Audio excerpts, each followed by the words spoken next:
Hey,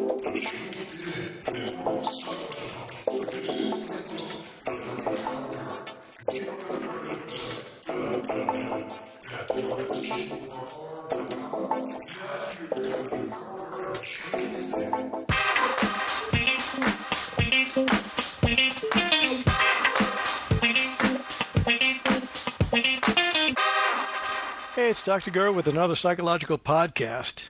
And today's podcast is on a highly controversial disorder for children called PANDAS. Now, PANDAS sounds cute, but it's not that little animal in the zoo. It really stands for Pediatric Autoimmune Neuropsychiatric Disorders Associated with Streptococcal Infection.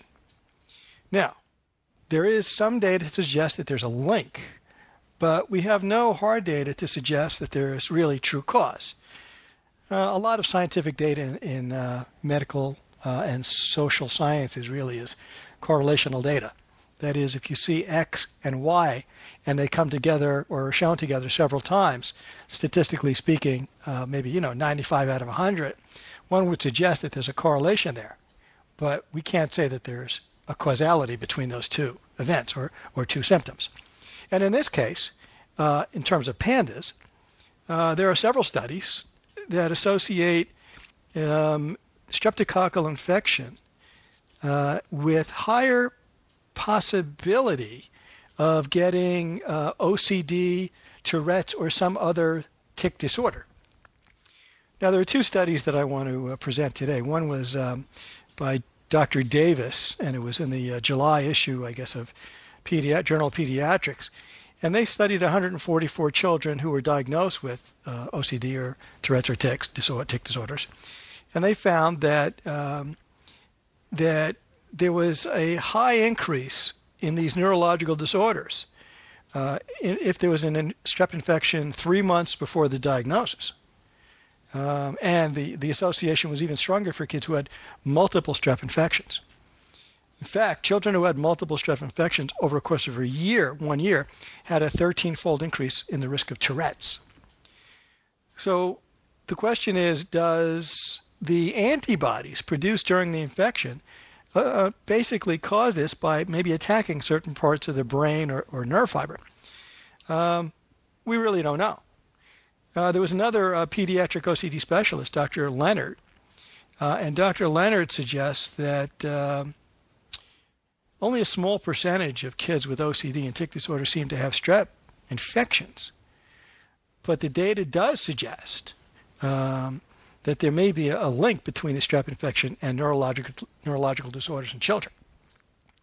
Again, we're talking about, possibilities here, but no true proof. But the interesting thing to me is that I believe maybe somewhere down the line we'll find out that certain psychiatric disorders might have their roots in either some viral infections or some other autoimmune disorder that is attacking the brain. We're really not at the point yet where we can conclude or even claim that we could rule that out.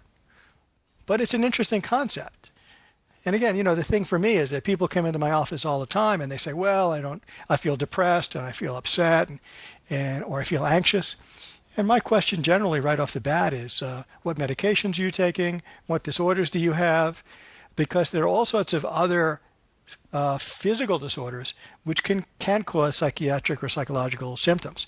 For example, if your thyroid is low, it can cause you to be depressed. And probably over the last 4 or 5 years, I would probably say 3 people came in who had a host of symptoms. But when I asked them to have their thyroid checked, it turns out that their thyroid was low enough that they were in need of medication, synthetic thyroid, Synthroid, to help them with their thyroid problem. And over a matter of months, their depression went away. The other piece that's important is the people who come into my office who are chronically in pain will also be depressed, and that's because pain will deplete their serotonin in their brain.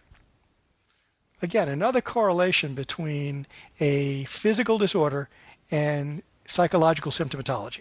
So this is Dr. Gurr, and I hope this information really helped. Speak to you soon. Take it easy.